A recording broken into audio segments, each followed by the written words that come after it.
pessoal, sejam muito bem-vindas, muito bem-vindos a mais uma edição do podcast Ala Esquerda. Chegamos ao nosso episódio de número 40, arredondou! E você já sabe, toda semana estamos aqui discutindo o esporte, em especial o futebol, mas problematizando, enfrentando esse neoliberalismo que transforma o direito ao esporte em mercadoria e quer controlar as agendas, as pautas e as políticas esportivas. Aqui não, burguesão, aqui é resistência. Então bora partir para mais um Ala Esquerda. Eu já vou movimentar essa mesa redonda que só tem um lado, ela só gira para a esquerda. Eu sou Alexandre Arraes e mando um canhotaço para Juiz de Fora, na direção da Mônica Cury, a nossa número 10. E aí, Mônica? Fala, Alexandre. E aí, como é que você tá aí?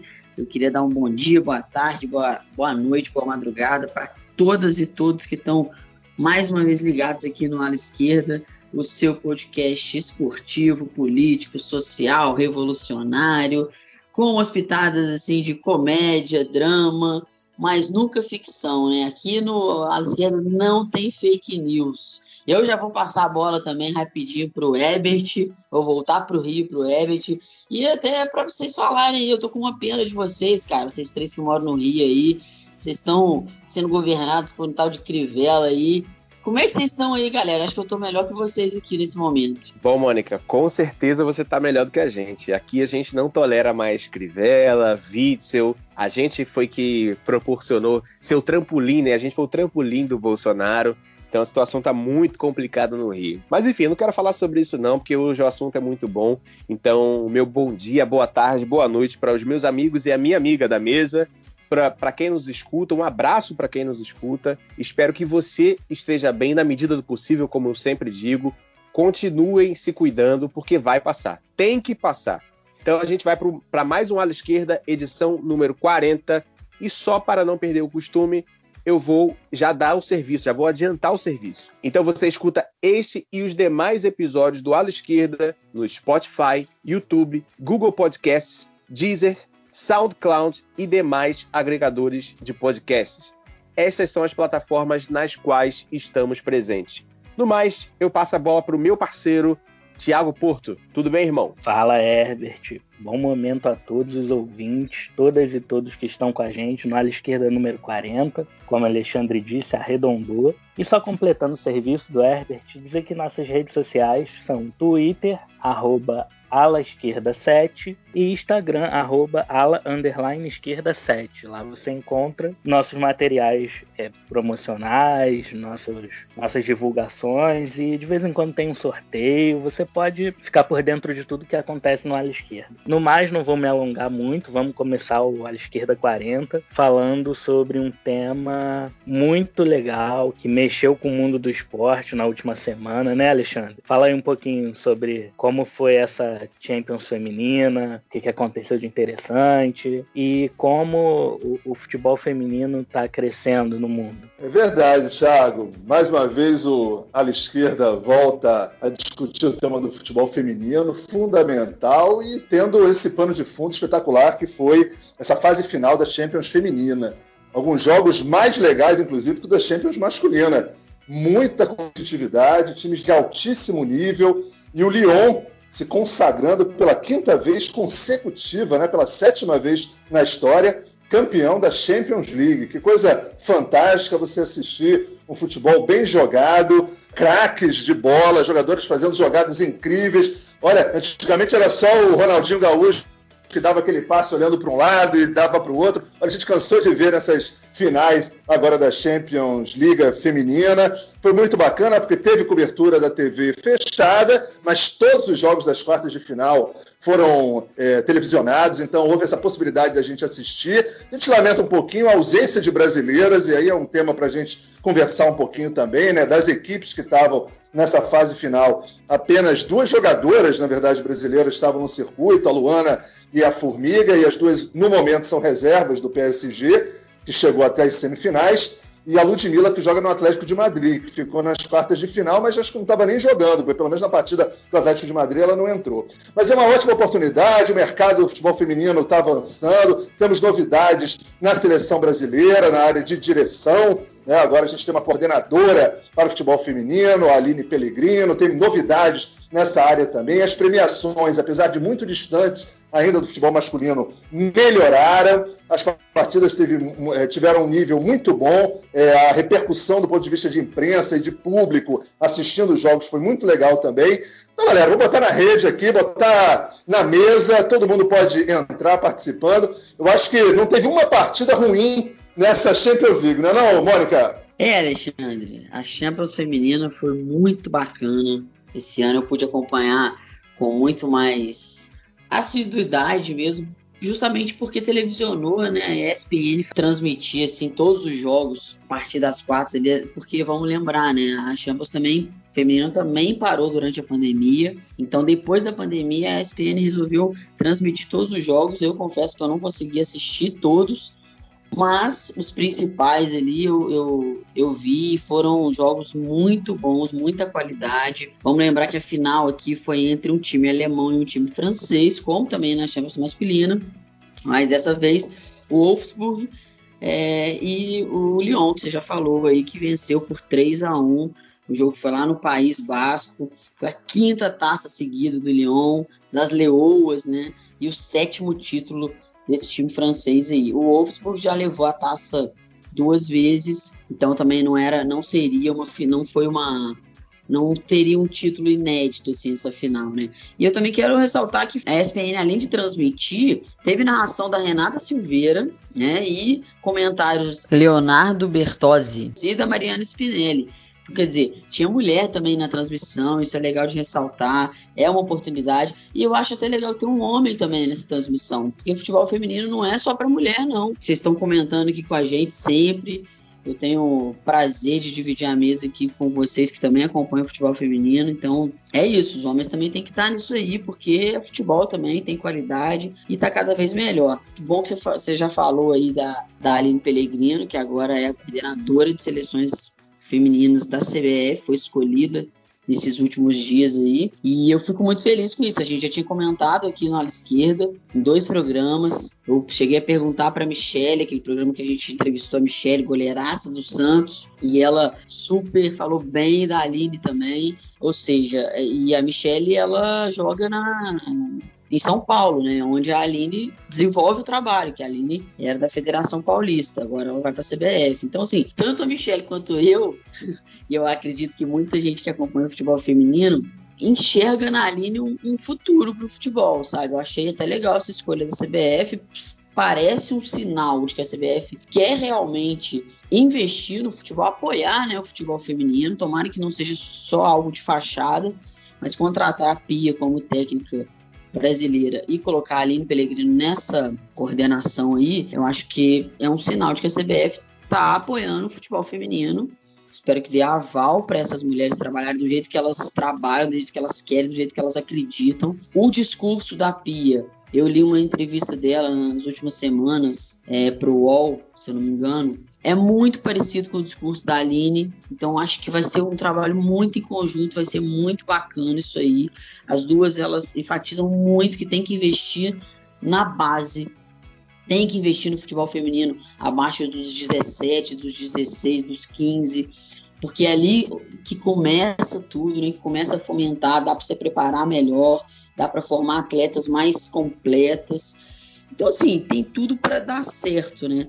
Esses dias também a gente viu que a Harder ela foi contratada pelo Chelsea por mais de 2 milhões de reais, que foi um recorde no futebol feminino.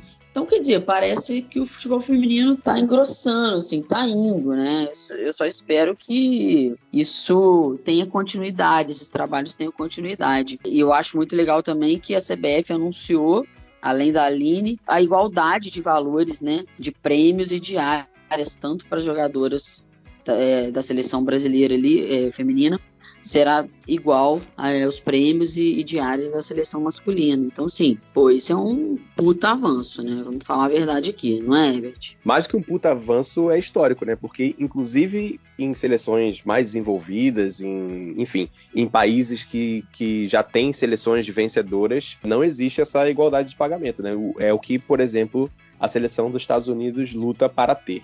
Antes de entrar aqui no meu comentário, eu quero citar uma fala da Mônica que é muito importante quando ela fala que os homens também têm que falar sobre futebol feminino, e foi importante ter o Leonardo Bertozzi lá. Eu vou me permitir aqui fazer um parêntese, porque é isso, assim, essa fala é muito importante, porque a gente já fez aqui programa sobre racismo, a gente já fez programa sobre homofobia, e pessoas héteros têm que falar sobre homofobia, pessoas brancas têm que falar sobre racismo, porque acaba quando você dá só a oportunidade dessas pessoas que sofrem com preconceito falarem sobre isso, acaba que a pessoa acaba se eximindo de responsabilidade, né? Então, é como se, futebol feminino, as mulheres têm que falar sobre isso, e aí os homens não precisam falar. Os homens não precisam falar sobre machismo, as pessoas que são héteros não precisam falar sobre homofobia, enfim. Então é importante esse posicionamento da Mônica, essa fala da Mônica, e eu compactuo com a fala da minha amiga. Mas eu quero entrar aqui especificamente no assunto de hoje, no tema de hoje. Eu sempre gosto de começar fazendo um apanhado histórico quando é sobre um assunto que eu considero estar em desenvolvimento, né? E não é demérito nenhum considerar o futebol feminino em desenvolvimento, porque os números comprovam isso. Então, esta foi a 19ª edição da Champions League feminina. Desde 2009, da temporada 2009-2010, tem esse nome. Antes era UEFA Women's Cup. O Lyon, como já foi dito aqui, campeão dessa temporada, é o grande papa-títulos. O Lyon tem 2 vice-campeonatos e 7 títulos, sendo 5 consecutivos. 4 países diferentes já tiveram a honra de ter times campeões, né? A França, só o Lyon foi campeão na França, apenas o Lyon, com esses 7 títulos. A Alemanha tem 4 times diferentes e 9 títulos, dentre eles 2 do Wolfsburg, que foi o vice-campeão dessa temporada. A Suécia tem 2 títulos com o Meia, que inclusive o de 2003-2004, com a Marta, marcando 2 gols na final. E a Inglaterra, que tem um título com o Arsenal na temporada de 2006-2007. Aliás, por falar em Marta, ela é a 5ª maior artilheira da competição, com 46 gols, e a maior artilheira é a Ada Hegerberg, com 53 gols, que também é jogadora do Lyon, mas que não esteve presente nessa fase final aí por conta de uma lesão. E a Champions dessa temporada, galera, tal qual a Copa do Mundo, ela veio aumentando os números, veio batendo recordes. Afinal, como eu disse anteriormente, é uma competição em desenvolvimento. Ela teve pela primeira vez a participação de 62 equipes de 50 países diferentes. Então, ela vai ali aumentando a sua zona de influência, de interesse. São mais mulheres tendo interesse e praticando o futebol. E diferente, por exemplo, da Liga Americana, como inclusive trouxe a Mariana Spinelli na transmissão da ESPN, que lá é uma outra pegada, né? Como ela citou, é praticamente uma pré-temporada gigante para jogadoras da seleção. É muito estadunidense isso, né? De ser ou de se achar autossuficiente, né? Não ter esse intercâmbio com outros países, com outras ligas, enfim. Então a gente vai observando a Champions tomar esse lugar, né? Se consagrar como a principal competição de clubes e onde as jogadoras do mundo desejam estar, elas almejam disputar a Champions League. E aí, para quem leu a entrevista da Pia no blog das Vibradoras, a Mônica até citou essa entrevista no programa passado, dá para fazer um link direto com o que ela falou, né? O maior nível de competitividade aumenta o nível técnico, tático e físico das atletas. É algo que a gente tem que ficar de olho para ver o quanto que isso, nos próximos anos, vai ameaçar a hegemonia dos Estados Unidos nas competições internacionais de seleções. E aí, para finalizar esse primeiro comentário, para falar sobre mais um recorde aqui, a final da Champions, ela registrou recorde de audiência tanto na França quanto na Alemanha. O Canal Plus, ele teve média de 645 mil telespectadores, com um pico de 786 mil. E o canal digital também da França, que é o W9, teve uma média de 1,09 milhões de espectadores. E na Alemanha, o canal Sport One teve média de 880 mil telespectadores e pico de 1,28 milhões de telespectadores. Esse jogo, afinal, eu não consegui informação sobre as fases anteriores, mas esse jogo ele foi transmitido para mais de 100 países ao redor do mundo. Então é isso, não tem mais como voltar atrás. O futebol feminino vem nadando de braçada e, ao mesmo tempo que eu fico feliz com isso, eu me preocupo com o desenvolvimento nos outros continentes, né? A tendência é que é que essa arrancada do futebol feminino, ela puxe as outras ligas, puxe os outros países, que haja mais mulheres praticando, mas não é garantia que isso vá acontecer. Então, a ver as cenas dos próximos capítulos. É isso, Herbert. Realmente, eu também quero endossar aqui essa fala da Mônica, e que você completou muito bem. O futebol feminino não é só para as mulheres, o futebol feminino é para todos.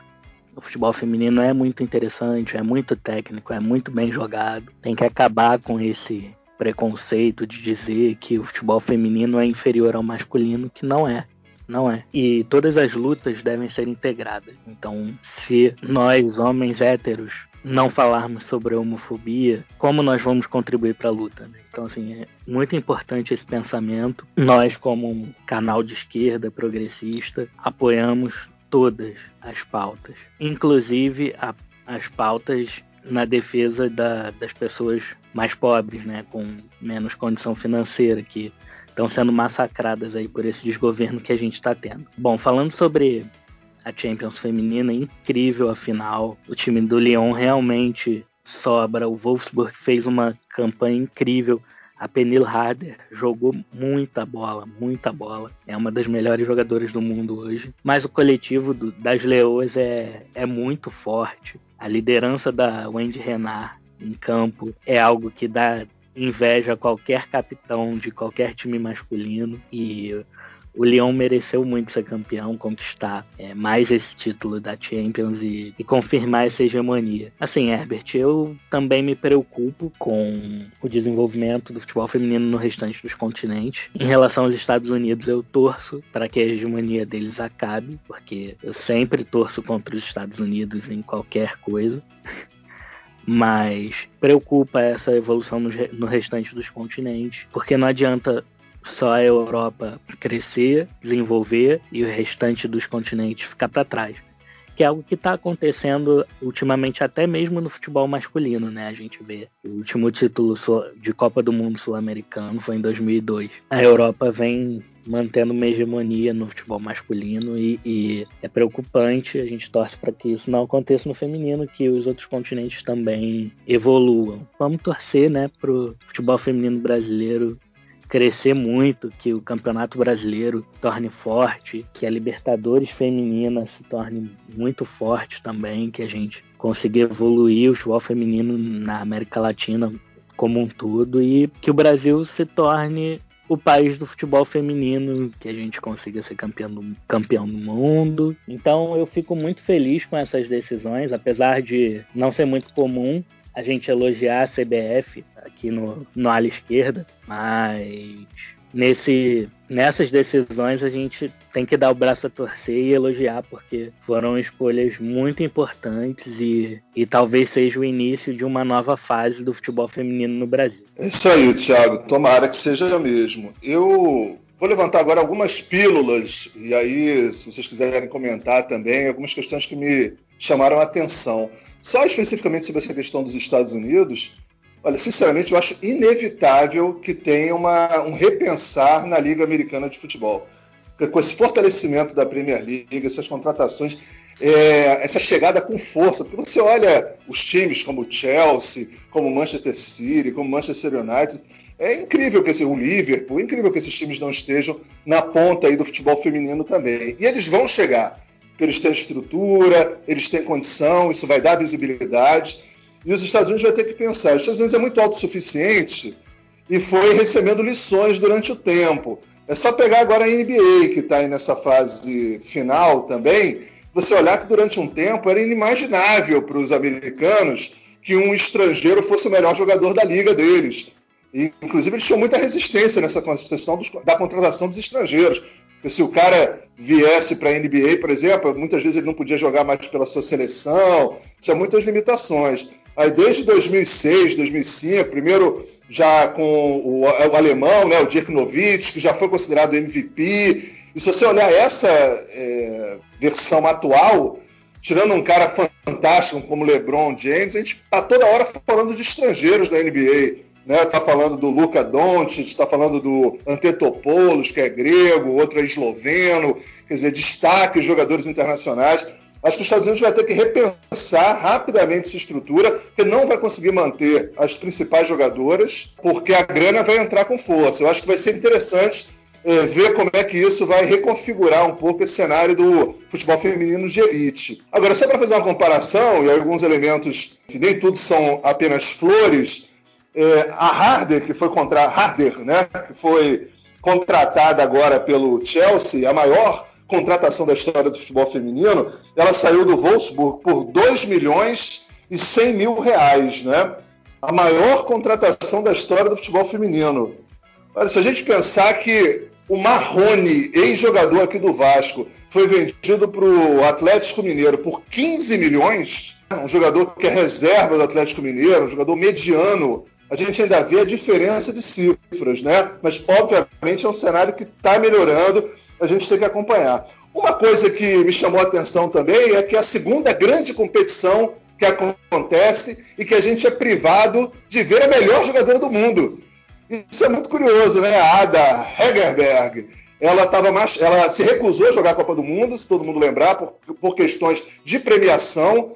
Então, ela politicamente atuou, muito importante. Isso é uma coisa que tem que ser ressaltada. Sempre essa participação política das jogadoras de futebol feminino, que isso se espalhe mais para o futebol masculino. Ela se recusou a jogar a Copa do Mundo e agora estava machucada, né, para as finais da Champions. Então, uma pena realmente, a gente não pôde vê-la jogando nessas duas oportunidades. Uma coisa que eu, sinceramente, me chamou a atenção negativamente, eu queria até a opinião de vocês sobre isso, é a ausência de técnicas nas 8 equipes que chegaram às quartas de final. Achei isso uma contradição, né? A gente comemorou tanto isso na Copa do Mundo, a ampliação do número de técnicas, inclusive a gente chamou a atenção no programa que a gente conversou sobre isso, que África, América do Sul, países com uma estrutura muito mais patriarcal, machista, eram homens técnicos. E tantos países europeus, inclusive a própria seleção dos Estados Unidos, com técnicas mulheres. Aí a gente chega nas quartas de final da Champions League, 8 equipes, as 8 equipes com técnicos homens. Não entendi muito bem isso, não sei o que vocês acham. Eu fiquei preocupado de, para as seleções, ter uma certa jogada política, de um certo politicamente, para evitar conflitos, mas no dia a dia do futebol, que continua tão machista, que na lógica do clube, isso ainda não se estabeleceu. Eu fiquei...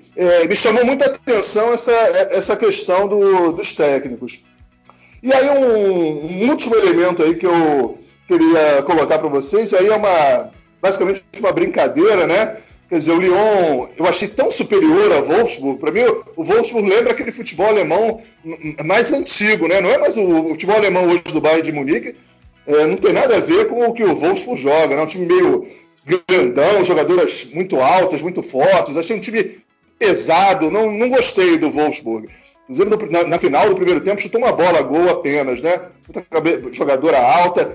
E eu achei que o Lyon só não fez a festa porque falta uma jogadora mais cerebral ali no meio de campo, mas mais dinâmica. É curioso isso no futebol feminino, eu acho. Algumas jogadoras de meio de campo, que são mais técnicas, elas são um pouco lentas. Então, por exemplo, tem a Hermoso, que é uma jogadora se eu não me engano, aqui do Barcelona, que é da seleção espanhola, que é uma canhota que joga no meio de campo, tem um jeitão assim meio lento de jogar. E tem a número 10 do Lyon, até esqueci o nome dela agora, vou até lembrar, Marzejan, uma coisa assim, que, olha, é a versão francesa é a Paula Henrique Gansot, do time do Lyon. Impressionante, lenta também, uns passezinhos assim para o lado. Acho que assim, tem uma função ali que é essa função do camisa 10 no futebol feminino, que ainda não está plenamente resolvida. É uma jogadora que consiga armar jogadas, mas que tem um pouco mais de dinâmica de chegada. Eu vejo algumas jogadoras um pouco lentas nessa função. Mas de resto, eu achei impressionante a competição, as coberturas das zagueiras, o apoio das laterais, como a gente está vendo isso, a melhoria das goleiras, né? Cada jogo a gente vê as goleiras mais eficientes, que era uma questão do futebol feminino. Quer dizer, eu acho que tudo isso me chamou muita atenção, fiquei muito satisfeito com o que eu acompanhei na Champions League. Pois é, Alexandre. Uma coisa que você falou aí que eu reparei muito também nesses últimos... Não foi só nesse campeonato, não. Nos últimos 2 anos, assim. Na Copa do Mundo, ano passado, eu já tinha notado isso. Exatamente desse empenho das goleiras, assim, do desempenho, né? Melhorou muito, o futebol feminino sempre teve um problema com isso, tanto que era um debate de diminuir o gol, porque era muito fácil fazer gol e tudo mais, mas o nível das goleiras tem aumentado demais, né? Mas é aquilo, é o que a Pia falou muito nas entrevistas dela, a Aline tem falado também, é investir em futebol de base, porque o que acontece no futebol feminino é a mesma coisa da arbitragem aqui no Brasil, que a gente fala muito, a arbitragem é muito ruim, é muito amadora, não sei o quê. Porque realmente os caras têm outro trabalho. Eles não são árbitros profissionais, aquela é a função dele na vida, ele vai estudar para aquilo, e é aquilo que sustenta ele. Tudo. Não, então assim, é sim uma segunda atividade, é quase um lazer.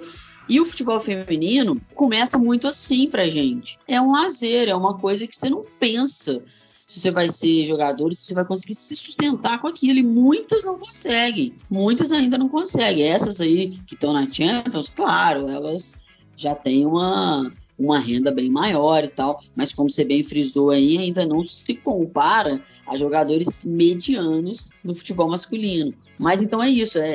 Começa muito amador. Então essas jogadoras que estão hoje no futebol profissional e tal, elas lá na Europa ainda tem um outro cenário, mas aqui no Brasil principalmente não tiveram esse investimento em categoria de base, ainda não tem, né, tão frequente assim, um apoio tão massivo. Então acaba que isso traz um caráter um pouco amador mesmo. E aí também tem a parte física que influencia muito, né? Por ser algo não tão profissional assim, por enquanto, tá melhorando cada dia, como a gente tem frisado aqui, o físico ainda... Porque no futebol masculino a gente sabe, né? O cara pode ser craque de bola, mas se ele tiver mal fisicamente, ele não consegue jogar um jogo de qualidade. Não consegue, não adianta. E o futebol feminino não é tão assim ainda. As mulheres que ainda às vezes não têm um bom... Tanto que a Formiga joga até hoje, né? A Formiga tem 42 anos, se não me engano, 41, 42. Ela joga futebol até hoje, futebol de qualidade, porque ela tem muita qualidade no pé. Fisicamente, ela não aguenta como uma menina de 28, 25 e tudo mais. Mas o futebol feminino ainda não tem essa disparidade tão grande, assim, tipo, precisa ter esse físico tão apurado. Por quê? Porque não é tão profissional ainda, não tem esses testes, não tem esse mecanismo todo por trás, não tem essa... É como um time masculino de um clube pequeno, como o Tupi aqui de Fora. Se você for no clube do Tupi, não tem nem metade dos equipamentos, dos médicos, dos profissionais que tem no Fluminense da vida, no Flamengo e dos times grandes. Nos times femininos é mais ou menos isso que acontece, né? Eu também lamento muito esse número enorme de técnicos homens, né? Queria que tivessem mais mulheres e tal, mas é também um processo, né? Porque é uma bola, né? É um ciclo vicioso, assim. Quando o futebol feminino tá melhorando, mais pessoas vão falando nisso, mais pessoas vão assistindo, mais pessoas vão entendendo daquilo. E aí surgem técnicas, aí surgem médicas especialistas nisso, e tudo vai gerando assim uma série de outros fatores, é o que a gente sempre fala aqui, né? Não é uma coisa isolada e tal, vai gerando tanta coisa por trás ali, tantas mulheres que se movimentam para isso, que é por isso que é importante, assim. Eu quero só, para voltar um pouquinho na Champions aí, falar da Hader e lembrar, cara, que ela já foi a melhor do mundo em 2018, né? Premiada melhor do mundo, e ela tá há 4 temporadas no Wolfsburg. Em 4 temporadas, ela foi campeã alemã 4 vezes e 4 vezes campeã da Copa Alemã. Quer dizer, cara, ela ganha tudo, velho. A mulher é uma máquina de fazer gol. Em 81 jogos, ela fez 87 gols. É uma máquina. Mas eu concordo com você. O time do Lyon é um time muito mais consistente. É um time que foi 5 vezes campeão seguido, não é qualquer time, né? tem uma história aí, já tá construindo algo há um tempo, as meninas jogam junto há muito tempo, faz contratações ali pontuais e tal, mas tá sempre com aquele time ali base, time mais técnico mesmo, e como você falou, o Wolfsburg é um time mais pesadão, aquele time sim, pesadão, vamos segurar a onda aqui na defesa e vamos dar um jeito da Harder meter gol lá na frente. A gente mete umas bolas para ela faz o gol e é isso. E o futebol também funciona desse jeito, né? O Fluminense foi campeão em brasileiro em 2010 meio que desse jeito. Manda a bola lá pro Fred, alguém mete um gol lá, vamos ganhar de 1-0 e é isso. Mas também não foi 1-0, né? Só lembrando aqui nessa Champions, o Wolfsburg, a trajetória, né? Vou começar ali no 16 avos de final, né? É antes das oitavas, não sei se vocês já ouviram isso, mas na Champions foi isso, 16 avos de final.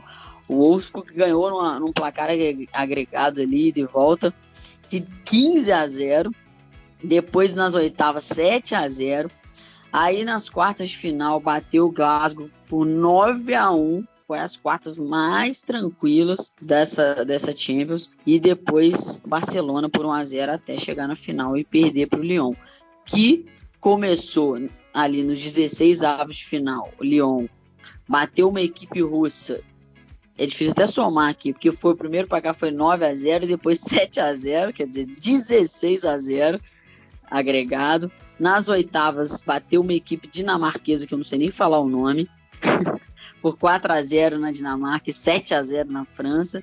Depois enfrentou o Bayern nas quartas por 2-1, foi muito mais apertado do que o Wolfsburg, que bateu o Glasgow por 9-1, e na semifinal ganhou do PSG por 1-0, e aí foi para a final contra o Wolfsburg, que meteu 3-1, que eu também concordo com o Alexandre, fez um jogo muito melhor, um jogo muito mais consistente.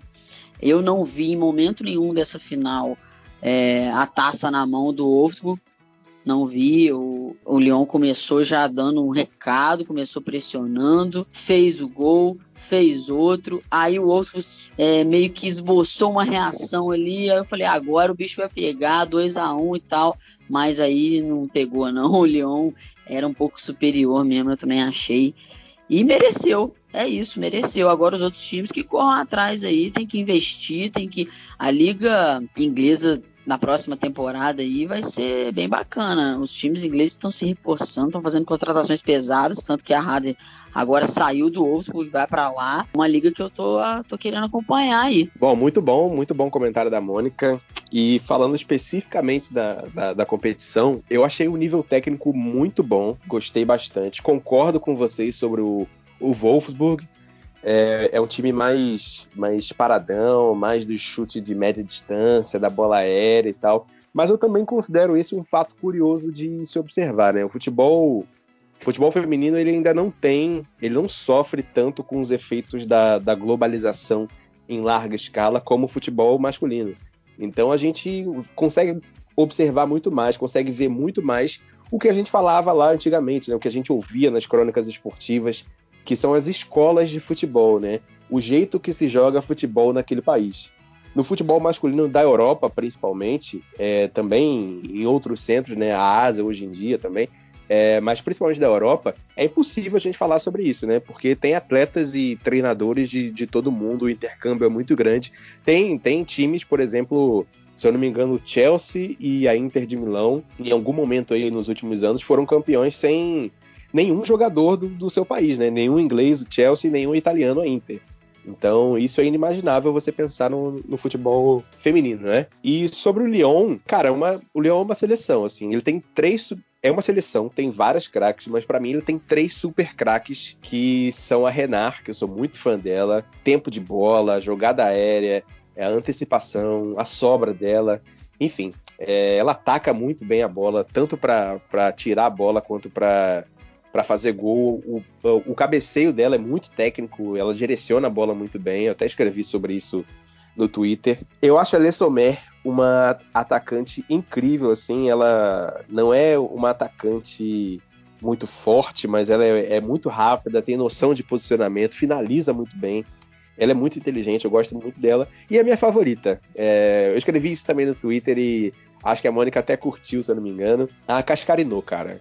A Delfine Cascarinô, ela é muito habilidosa. É uma daquelas jogadoras que a gente vai falar, assim, durante muito tempo e pra mim, vai ser sempre lembrada lá no começo. Quer dizer, a gente não tá nem mais no começo, né, do futebol feminino. Vou falar sobre isso um pouco mais à frente.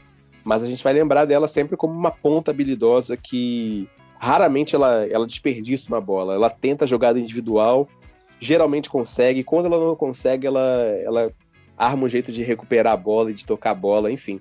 Eu sou muito fã da Cascarinô, para falar a pronúncia correta. Além da já citada Ada Hegerberg, né, que ela teve uma lesão e perdeu essa parte final. Então, as leoas são campeões de fato e de direito. Elas controlaram o jogo desde o começo, pouquíssimos riscos que correram. Eu também tive a mesma impressão da Mônica, achei que quando ficou 2-1 ali ia botar fogo no jogo, mas isso acabou não acontecendo. E 5º título consecutivo, né, gente? Quando é assim é incontestável, né? Não tem nem como você falar, mas não mereceu e tal, não tem jeito. Então eu acho que esse time do Lyon é um marco do futebol feminino, a gente tá vendo, tá presenciando história.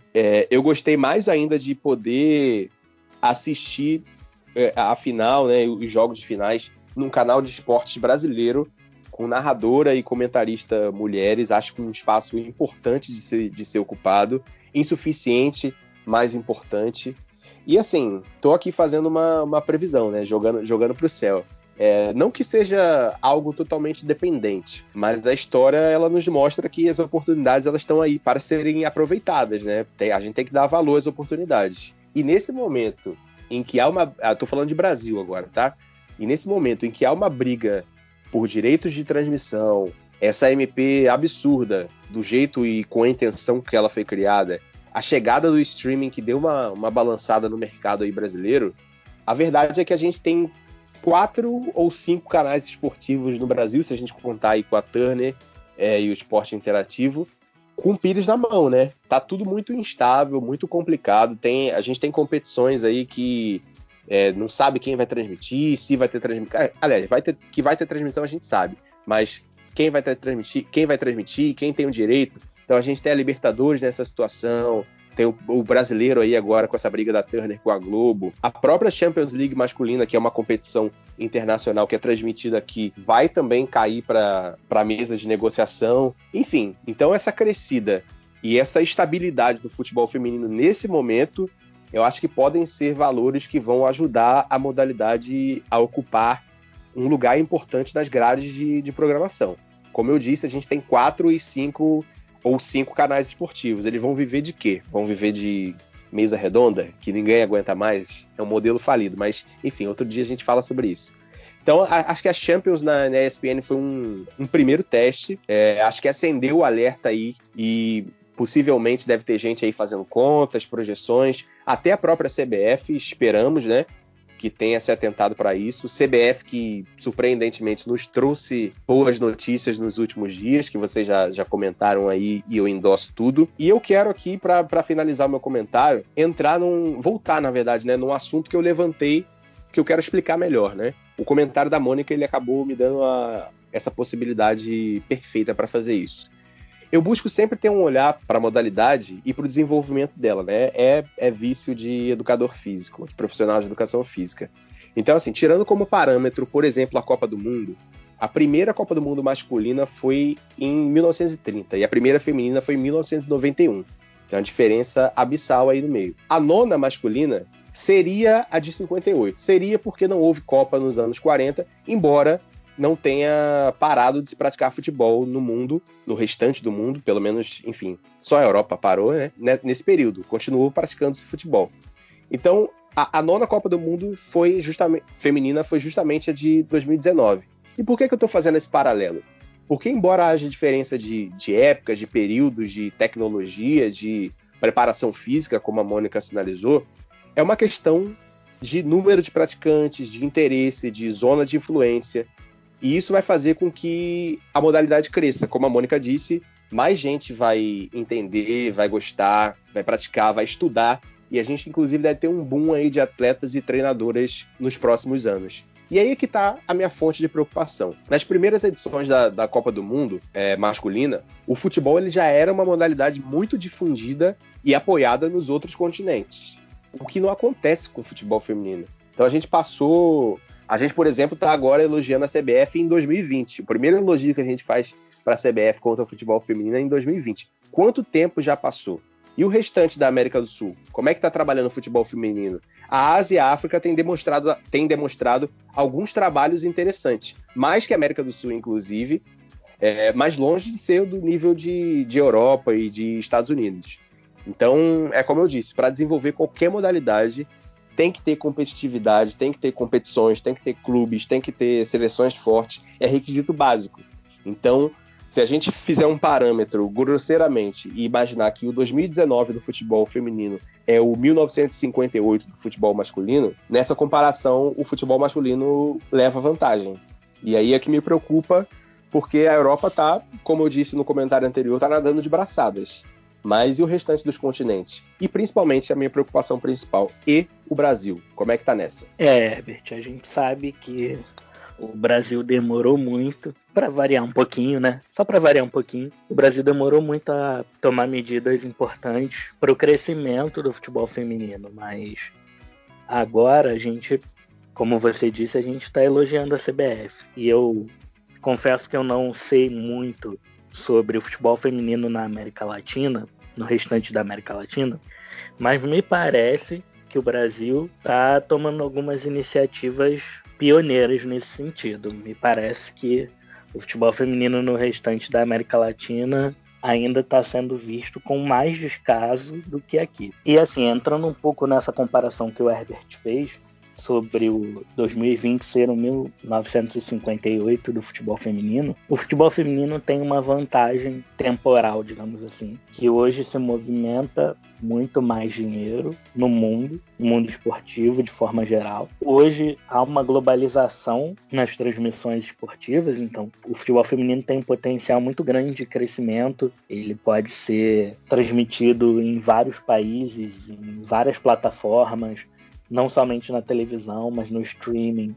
O streaming chega forte. Na França, um canal de televisão já fechou uma parceria esportiva e vai transmitir eventos esportivos. Então, é uma vantagem que o futebol feminino tem nessa fase em relação ao futebol masculino de 58, quando a tecnologia e as transmissões esportivas não eram tão amplas. E a gente torce, né, para que o futebol feminino ganhe espaço, assim. A gente torce para que o streaming, que é o futuro, hoje muita gente nem tem mais canais de TV a cabo. Hoje muita gente, eu não tenho net, não tenho Sky, só tenho Netflix, Amazon, e ali eu escolho a série que eu quero ver, o filme. Então muita gente já abriu mão da TV convencional e tá só com o streaming. Eu acho que o futuro é esse. E como o futuro é esse, o streaming cada vez mais vai começar a investir em eventos. Vai investir no esporte, vai investir em eventos musicais, shows, enfim. Então o futebol feminino tem sim um potencial de crescimento. O nível técnico está crescendo cada vez mais. A gente já falou aqui sobre o crescimento das goleiras. As goleiras evoluíram absurdamente nos últimos anos. Sobre a questão tática, a gente não falou muito, mas apesar de ainda faltarem técnicas mulheres, e eu acho que isso é algo que vai crescer também, porque as mulheres se vendo na televisão, elas vão ter mais interesse em trabalhar com futebol. Talvez hoje existam muitos técnicos homens, porque talvez sejam caras que fizeram os cursos de treinadores da UEFA e não conseguiram espaço no futebol masculino e acabaram indo para o futebol feminino. Mas hoje uma menina de 12, 13, 15 anos vê as mulheres jogando futebol na televisão, elas começam a acompanhar a Harder, a Renard, a Marta, a Cristiane, e elas começam a querer ser como elas. Elas vão começar a procurar mais, tanto jogar futebol, quanto trabalhar com futebol. Elas vão começar a ser jornalistas esportivas, elas vão começar a tentar serem técnicas, analistas de desempenho, enfim, trabalhar no meio do futebol. Mas a questão tática já melhorou muito. Ô, Thiago, rapidinho, só porque você falou algo muito importante, porque tem um corte aí que é bem considerável, né? Os cursos de técnico no mundo todo, né? Tanto da UEFA quanto da CBF, da AFA, são muito caros. E aí, por exemplo, um ex-jogador de futebol masculino, principalmente que jogou em alto nível, jogou em grandes times, construiu uma carreira, e aí foi algo que a Mônica também trouxe, esses caras eles têm condição de, no final da carreira, pagar por esses cursos e se tornar um técnico, né? Esses cursos aí são para cada licença são 2, 3 mil euros, aqui no Brasil, enfim, não sei quanto tá o valor, mas acho que na AFA, por exemplo, chega praticamente 7 mil reais. E aí não é qualquer pessoa. E aí, entrando no comentário que a Mônica fez, quem do futebol feminino, que muitas dessas jogadoras não tem como se manter e tal, ou não recebem bem, no final da sua carreira tem dinheiro, tem essa cifra para pagar um curso de treinadora, né? Então, assim, tem um corte considerável que é real, e que isso vai começar a diminuir, porque não vai acabar, vai começar a diminuir conforme o dinheiro começa a circular mais no futebol feminino também. Isso é uma coisa que a gente tem que observar. Quanto mais o jogo é praticado, é transmitido, tem mais contratos de publicidade, vai começar a movimentar mais dinheiro, mais jogadoras vão começar a receber melhores salários, as transações entre os clubes vão aumentar, vão ter as cifras aumentadas, e aí as ex-jogadoras, por exemplo, vão ter condições de fazer cursos de treinadores. Hoje, por exemplo, se a gente olhar para a seleção brasileira, talvez por uma situação meramente financeira, mas talvez só a Marta e a Cristiane tenham condições de se tornarem treinadoras. Não estou nem dizendo que elas querem isso, que elas queiram isso. Estou dizendo por uma situação meramente financeira. Talvez vá lá, a Formiga consiga, mas e as outras? Exatamente, Herbert. Muito bem colocado, porque essa questão financeira é realmente muito... A diferença é muito gritante. Os cursos de treinador, eu mesmo já pesquisei sobre isso, cursos são caríssimos, e realmente não é qualquer pessoa que tem condições de pagar vários níveis de curso de treinador. E isso é mais um motivo que talvez ajude a explicar a ausência de treinadoras mulheres, né? Assim, a escassez, como o Alexandre falou, nas quartas de finais, 8 times, 8 treinados por homens. Mas eu creio que nos próximos homens brancos também, né? Sim, outro recorte importante, esse recorte de classe, né? De classe, de raça, de gênero. Enfim, o capitalismo sendo capitalismo, né? E reproduzindo sempre a estrutura dominante. Mas eu creio que nos próximos anos isso vai mudar um pouco. As ex-jogadoras talvez consigam se tornar treinadoras. E outras mulheres, mesmo que não sejam jogadoras, mas que comecem a ter o sonho de trabalhar e se envolver com o futebol feminino. E tenho certeza que daqui a 10, 15 anos, as mulheres vão ser maioria também como treinadoras. E eu gostaria muito de ver mulheres também treinando times masculinos. Se tem tantos homens treinando times femininos, por que uma mulher não pode treinar um time masculino, sabe? Creio que mais para frente, em algum momento, isso pode acontecer e seria muito interessante para o futebol de forma geral. Acho que as mulheres têm tudo para invadir o espaço do futebol masculino também, e com muita competência, e talvez até com mais competência que muitos homens. E assim, a gente torce para essa evolução, a gente aqui na ala esquerda gosta do futebol feminino, a gente acompanha, incentiva, a gente quer que o futebol feminino se torne uma paixão tão grande como é o futebol masculino para a maioria da população brasileira e mundial. Beleza, Thiago, é isso aí, gente, já temos aí 1 hora praticamente de programa, acho que reta final aqui do nosso ala esquerda número 40, fazer só um registro rápido, podia até aproveitar, em cima desse último comentário de vocês,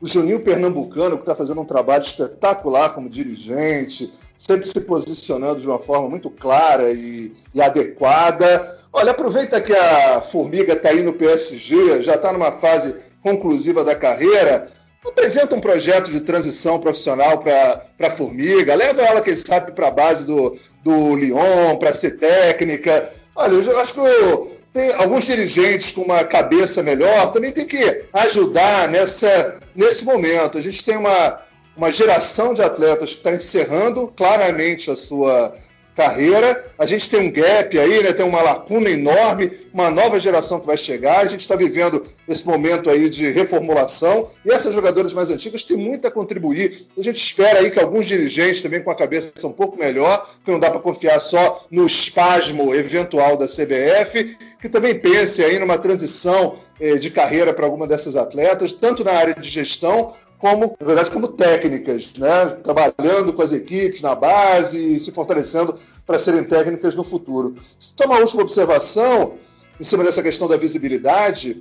No próximo final, nós estamos gravando hoje no dia 4 de setembro, dia 6 de setembro, para quem está acompanhando aqui quase que online com a nossa gravação, vai ter Santos e Corinthians do Campeonato Brasileiro Feminino e a Band vai passar. Então, interessante, né? Quer dizer, os canais abertos também, identificando aí uma possibilidade, muito em cima disso que o Herbert falou. A gente está vivendo hoje uma realidade em que o campeonato italiano masculino não passa na TV, nem aberta nem fechada, só no streaming. A mesma coisa acontece com o campeonato francês. Essa semana, negociações ainda do grupo Disney com o campeonato espanhol. Ainda não está certa a definição da La Liga. Então, quer dizer, tudo isso mostra uma dificuldade em um país abandonado do ponto de vista administrativo em todos os aspectos, o PIB lá embaixo, como todo mundo acompanhou, e aí dificuldades, inclusive nos grupos econômicos de televisão, para adquirirem alguns eventos.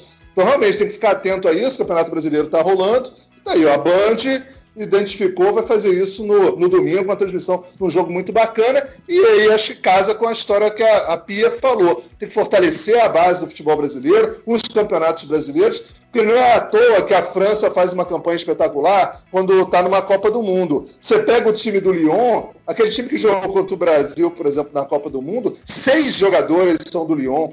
Olha que nível de entrosamento já tem. E se você olhar os 6 jogadores, uma é a goleira, né, a Boadia. Aí na defesa, Renard, brincadeira, né? Organizando tudo ali no campo defensivo. No meio de campo, a Maggi, né? Aquela canhotinha que na seleção joga de lateral esquerda, mas é jogadora de meio de campo, né? Jogava com a 10 na seleção francesa. E na frente, Le Sommet, que, como disse o Herbert, é a síntese do melhor que um atacante pode ter: movimentação, capacidade de tabela e fome de gol. Atacante que não tem medo de chutar em gol, né? É isso que é exatamente a Le Sommet. E a Cascarino, um atacante de lado de campo de velocidade com discernimento, coisa que o Michael, por exemplo, não tem no Flamengo. Pedro Rocha, chegando numa linha de fundo, saber a hora de cruzar, a hora de avançar para dentro da área. Então, quer dizer, você tem esses 6 jogadores formando uma seleção. Então você vê um nível de desdobramento, né, de entrosamento que você já leva. Então é importante a gente ter times fortes aqui no Brasil, até para a Pia considerar isso na hora da montagem da seleção. Olha, com essa eu me despeço e passo para a galera aí para essa rodada final de comentários. Manda aí, Mônica. É isso aí, Alexandre. O programa está chegando ao fim, vou fazer uns comentários bem rápidos aqui, para não enrolar muito. Essa última fala de vocês 3, eu vou dar uma mesclada e dizer, por isso é que eu falei em 2 programas aqui do Ala Esquerda sobre a Aline. Porque, assim, eu pago pau mesmo pra essa mulher. Porque isso tudo que vocês falaram aí é muito isso, é muito verdade. Como que uma mulher sai do futebol e chega a ser dirigente, chega a fazer esses cursos, como o Herbert fala, caríssimos.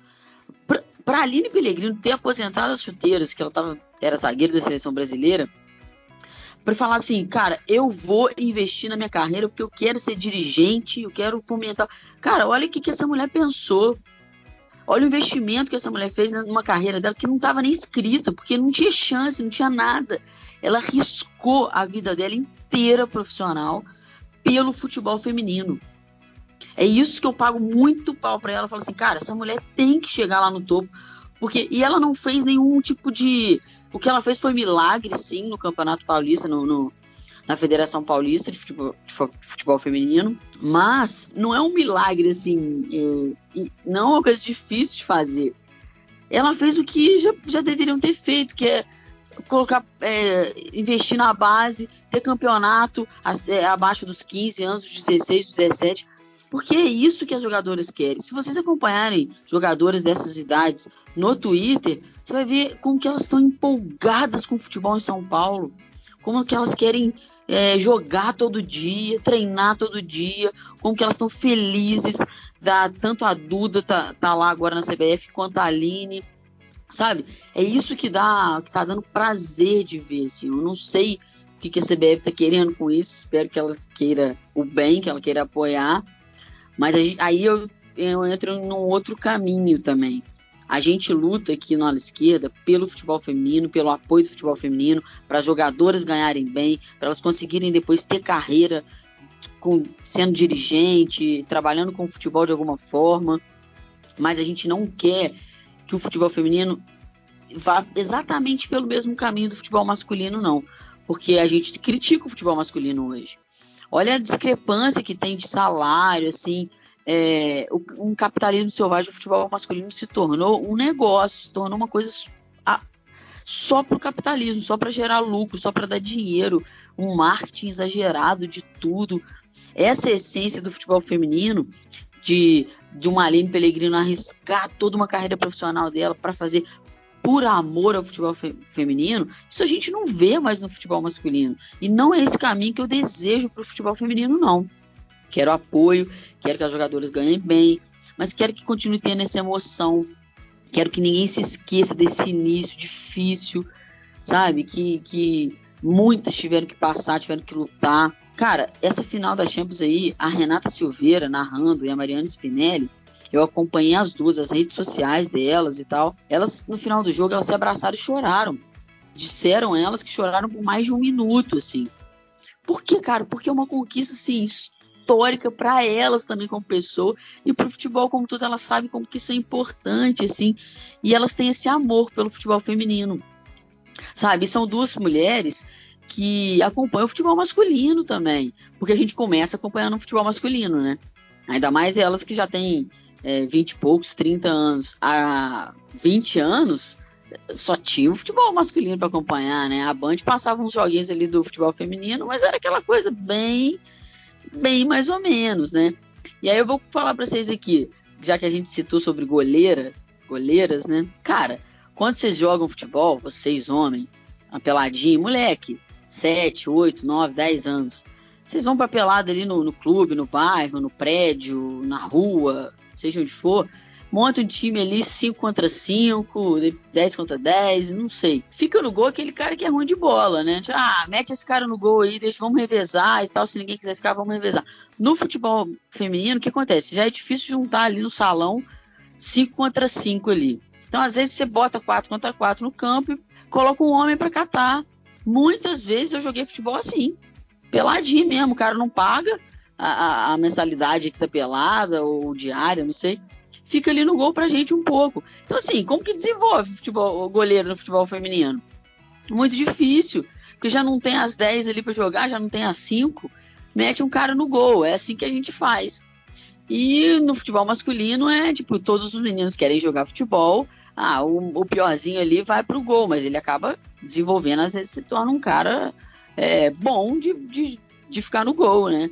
Pra gente é muito mais difícil. Enfim, estou trazendo aqui uma realidade minha, que eu acredito que aconteça no mundo inteiro aí com as mulheres, menos agora, né? Porque agora tem mais meninas novas querendo jogar, sendo incentivadas, inclusive pela autoridade máxima no futebol brasileiro, que é a CBF. Então é isso, eu desejo esse futuro brilhante para o futebol feminino, mas sem chegar nesse capitalismo selvagem do futebol masculino. Espero muito que não chegue. Não é isso, Herbert? Mônica, com certeza. Concordo com você em número, gênero e grau. Inclusive, eu quero até não rebater, né? Mas eu quero discordar respeitosamente aí do Thiago. Não que o argumento dele seja ruim, não, mas de fato, eu não tenho essa torcida que ele tem, não, cara, para as mulheres ocuparem o futebol masculino. É claro que isso não é uma escolha minha, né? Nem dele. Aliás, não é nem da gente aqui, né? De quem é profissional, que participa do circuito do futebol. Mas assim, não é nem por capacidade, cara. É porque eu não vejo o futebol masculino como algo saudável, não, entendeu? Eu torço para que as mulheres escolham continuar no futebol feminino. Mais uma vez, não é uma decisão minha. porque hoje eu vejo o futebol feminino muito mais saudável que o futebol masculino. Mas isso é só uma opinião e, logicamente, é pessoal. Por exemplo, eu passei nos últimos anos a acompanhar, né, a NBA com muito mais afinco do que acompanhava antes, e me encantei pela liga, pela modalidade, enfim, pelas histórias. Eu tenho certeza que é uma certeza que não é só minha, muitos conhecidos, muitos amigos meus, muita gente da minha bolha, que se eu fizesse isso hoje com o futebol, cara, eu não me encantaria com o futebol, não. O futebol é algo que a gente sustenta hoje, a gente consegue acompanhando, porque é uma paixão de infância, de adolescência, uma paixão, às vezes, até familiar, é uma coisa afetiva, né? Seu pai, seu tio te levava para o estádio, você jogava quando criança, mas assim, hoje adulto, eu tenho certeza que eu não me apaixonaria pelo futebol masculino. Inclusive, estou deixando de acompanhar o tanto que eu acompanhava antes. E eu também quero dizer, agora para finalizar mesmo, que eu sou uma pessoa que eu sou difícil desapegar das coisas, viu, Mônica? E aí você falou, me fez uma provocação no começo do programa, que eu fiz esse programa maravilhoso aqui, todo pensando nessa provocação, e agora não tem jeito, vou ter que encerrar com ele. Então, quero dizer que... Vou incluir dois que não tinham nada a ver com a provocação, né? Mas quero incluir aqui Bolsonaro, Witzel, Crivella e, principalmente, nesse momento, todos os vereadores que rejeitaram o impeachment do Crivella depois desse escárnio que é essa questão aí dos guardiões do Crivella. Então, eu quero mandar todo mundo se fuder. É isso. Até semana que vem. Boa semana aí para os nossos ouvintes e para as nossas ouvintes. Crivella, vai se fuder. Boa. Crivella, vai se fuder. Totalmente apoiado, Herbert. A gente mostra o caminho, a gente manda por GPS, como eles preferirem. Mas Crivella, Bolsonaro, todos os vereadores que rejeitaram a abertura do processo de impeachment vão se fuder. Muito bem colocado. E Herbert, só minha tréplica sobre o seu argumento. A minha torcida para que mulheres também ocupem o futebol masculino é justamente para ver se elas ajudam a tornar esse ambiente do futebol masculino um pouco mais saudável, um pouco menos tóxico. É verdade, faz sentido. Faz sentido. Um pouco menos tóxico, menos machista, né? Então eu torço sim para que mulheres e pessoas abertamente homossexuais, mais pessoas negras, ocupem o futebol, porque a gente precisa que esse ambiente seja menos tóxico. Encerro minha participação também por aqui e espero que vocês tenham gostado do programa. Eu particularmente gostei bastante, foi muito bom, e peço para vocês acompanharem a gente lá nas redes sociais, que a gente já falou no início. Um bom momento a todos, até o próximo Ala Esquerda. Maravilha, galera, vamos nessa? Vamos nessa. Valeu, Alexandre. vamos lá. Tchau. Tchau. Tchau. Tchau.